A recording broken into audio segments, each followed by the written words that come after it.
The biggest honor of a search dog is to save the life of one missing pet.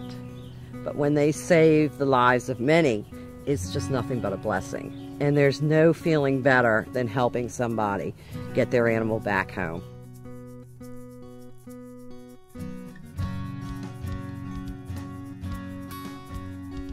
My name is Ann Wills, and I am the Executive Director and founder of Dogs Finding Dogs. Dogs Finding Dogs is a nonprofit that does canine search and rescue for missing pets. We find anything and everything that walks on the ground using highly trained canines. Well, it all first started with the purchase of my canine, Heidi, as a puppy.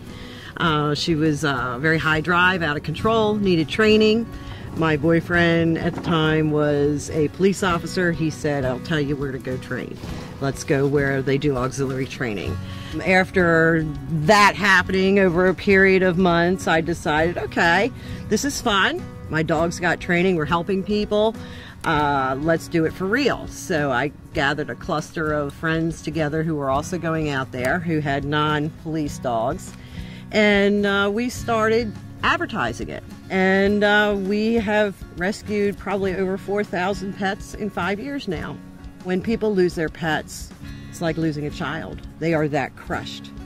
And they need help. You're so frantic that you can't think. You don't know all of the alerts that can be done, the way you need to spread the word, even to how to begin to look for your pet. We get phone calls of people that have lost their pets and are pretty desperate. They've tried a lot of things. They've put up flyers and put out food, and an animal hasn't come back. Unfortunately, they usually call 4 or 5 days after the animal's been gone. Makes it a little difficult.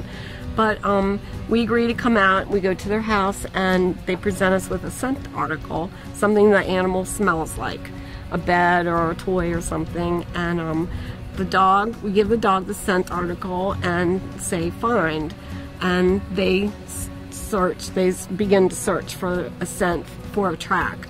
The canine actually helps add to the clues. Well, many times the canine will tell you that the track ends right here and somebody picked the animal up right here. When something like this happens, you just don't know what to do. I mean, you never think of how many people are actually in the business of trying to find dogs and pets, and finally, we were just very lucky to run into somebody very quickly that afternoon who knew somebody, and they showed up immediately and gave us a plan of action, told us exactly what to do, set up a Facebook page, create a map of all the sightings. They gave me hope that I would find them. And when they gave me instructions about how dogs usually run away, what they do, and each time she listed out the things that would happen, it happened. Where she said he'd go, when he would reappear, all the things she knew about the dogs proved to be true.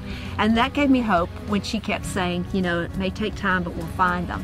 And when we first started Dogs Finding Dogs, of course, we were only doing dogs because that's all we knew. As we grew, it expanded to be cats and turtles and iguanas and horses and literally anything that walks on the ground. We've even been called out to do people. We do have, we have the luxury of having 2 horseback teams.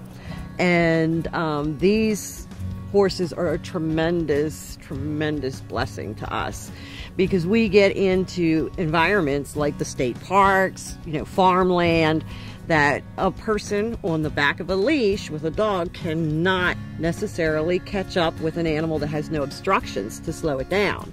So we will pair the horses up with dog teams and send the horses out and let them scout. When I meet the people that we've helped, it's a warm and toasty feeling, because you know that, they put a lot of hope in you and they put a lot of faith in you, and it's just an overwhelmingly good feeling to know the difference that you're making in these people's lives. They've lost a family member, and a lot of people just throw out hope, because it's a big area and stuff like that happens all the time, and not all of them get happy endings. Even our stories don't all have happy endings, but to be able to help with that, and most of the time bring home that lost family member, it's just such a good feeling.